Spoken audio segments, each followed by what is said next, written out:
প্রধানমন্ত্রী তারেক রহমানের সঙ্গে বৈঠক করেছেন চীনের পানি সম্পদ মন্ত্রী লি গোইং।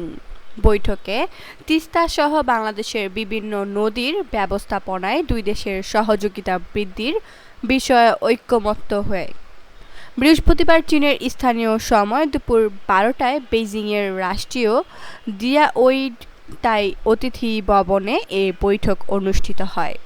প্রধানমন্ত্রী বৈঠকে বন্যার ঝুঁকি মোকাবিলা, পরিবেশ সুরক্ষা এবং পানি সম্পদের যথাযথ ব্যবস্থাপনার লক্ষ্যে দেশে চলমান নদী খনন কর্মসূচির কথা উল্লেখ করে বাংলাদেশের পানি সম্পদ ব্যবস্থাপনায় চীন সরকারের সহযোগিতা কামনা করেন।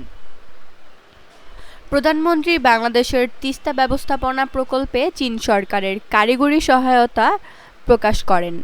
জবাবে চীনের পানি সম্পদ মন্ত্রী ইতিবাচক সাড়া দিয়ে পানি সম্পদ ব্যবস্থাপনায় বাংলাদেশ সরকারের উদ্যোগে সর্বাত্মক সহযোগিতার আশ্বাস দেন।